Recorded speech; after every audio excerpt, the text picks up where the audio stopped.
কিছু কিছু তথ্য আছে যে তথ্যগুলো আমাদের সকলের জেনে রাখা উচিত। যেহেতু দুনিয়াতে আমরা বসবাস করতেছি, বেঁচে থাকার জন্য আমাদের বডির ফিটনেসটাকে ঠিক রাখতে হবে, সুস্থ থাকতে হবে, নামাজ রোজা করতে হবে। সুস্থ না থাকলে কোনো ব্যক্তি নামাজ পড়তে পারে না, রোজা রাখতে পারে না। মানে সুস্থতা একটা বড় নিয়ামত। সুস্থ থাকলে তার পক্ষে ইবাদত বন্দেগী করা সম্ভব, আদারওয়াইজ সম্ভব না। মুসা আল্লাহ সাল্লাম যখন আল্লাহকে বলছিল যে হে আল্লাহ, আমি মুসা যদি আল্লাহ হয়ে যাই আর তুমি যদি মুসা হয়ে যাও, তাহলে তুমি আমার কাছ থেকে কি চাইবা? আল্লাহ কি বলছিল? যে আমি চাইবো সুস্থতা।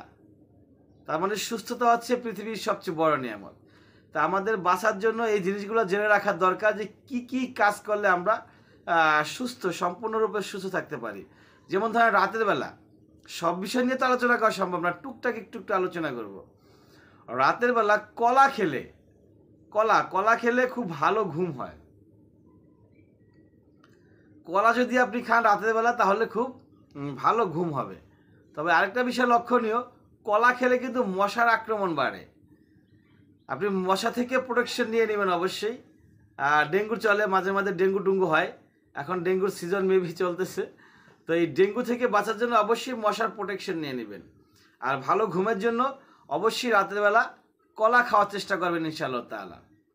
হজমের সমস্যা দূর করতে থানকুনি পাতা ব্যবহার করুন।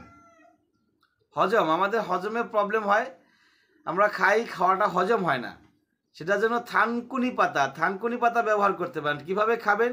সেটাকে ব্লেন্ডার করে জুস বানিয়ে খেতে পারেন, অথবা ভর্তা করে ভাতের সঙ্গে খেতে পারেন, অথবা ভাজি করে খেতে পারেন, অথবা কাঁচা চিবিয়ে খেতে পারেন, আপনার যেভাবে ইচ্ছে। তবে সবচেয়ে ভালো হয় যদি আপনি কাঁচা অবস্থায় খেতে পারেন, ব্লেন্ডারে জুস বানিয়ে অথবা চিবিয়ে যদি খেতে পারেন।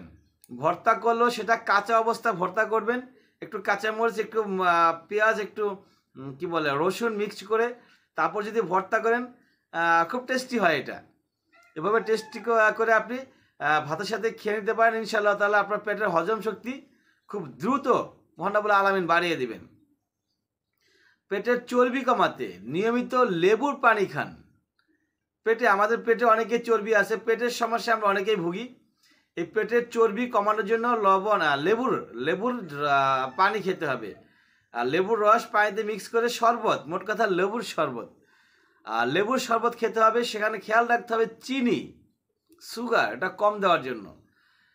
অতিরিক্ত চিনি স্বাস্থ্যের জন্য ক্ষতিকর, সে চিনি কমায় দেওয়ার জন্য চেষ্টা করবেন ইনশাআল্লাহ তাআলা। এবং মাথায় চাল ধোয়া পানি দিয়ে মাথা ধোন, তাহলে আপনার চুল পড়া কমে যাবে। আমরা যে চাল ইউজ করি, প্রতিদিন আমরা চাল খাই, চাল ধুয়ে তারপর রান্না করে ভাত হয়, সে ভাতটা খাই। তো চাল ধোয়ার পর যে পানিটা বের হয়, সে পানি দিয়ে আপনি আপনার মাথা ধোয়ার চেষ্টা করুন ইনশাআল্লাহ তাআলা। যাদের চুল পড়া প্রবলেম আছে, সেই চুল পড়া আর থাকবে না ইনশাআল্লাহ তাআলা। আর রোজ চর্বিযুক্ত মাছ খান। চর্বিযুক্ত মাছ খেলে হাড় সুস্থ থাকে। চর্বিযুক্ত, চর্বি মুক্ত না, মানে যেই মাছের ভিতরে চর্বি আছে সেই মাছ খাবেন চর্বির সাথে, আপনার হাড় সবল থাকে, সুস্থ থাকবে। মাছের কলিজা অত্যন্ত ইম্পর্টেন্ট একটি জিনিস। জান্নাতে আমরা যারা যাবো ইনশাআল্লাহ তাআলা, জান্নাতের মর্নিংয়ের ফার্স্ট প্রতিদিনের যে সকালবেলা যে খাবারটা আপনাকে দেওয়া হবে, সেটা হবে মাছের কলিজা, মাছের লিভার, মাছের কলিজা দেওয়া হবে, অর্থাৎ জান্নাতের সকালের নাস্তা। তাহলে এটা আমরা দুনিয়াতেই খেতে পারতেছি, সেটা আমাদের জন্য সৌভাগ্য। অনেকেই মাছের কলিজা পছন্দ করেন না, যারা পছন্দ করেন না এখন থেকে পছন্দের তালিকায় ঢুকায় নেন, কারণ জান্নাতে আপনাকে এত টেস্টি কলিজা দেওয়া হবে। অবশ্য দুনিয়াতে যেরকম টেস্ট, ওখানে ওরকম টেস্ট হবে না, এখান থেকে লক্ষ কোটি গুণ বেশি টেস্ট হবে সেই কলিজা। তো ইনশাআল্লাহ তাআলা আমরা এই জিনিসগুলো মেনে চলার চেষ্টা করব, এবং 5 ওয়াক্ত নামাজ কেউ ছাড়বো না ইনশাআল্লাহ তাআলা। সব ভালো থাকবেন, সুস্থ থাকবেন, এবং কথাগুলো মেনে চলার চেষ্টা করবেন। ওয়া আখির দাওয়ানা আলহামদুলিল্লাহি রাব্বিল আলামিন।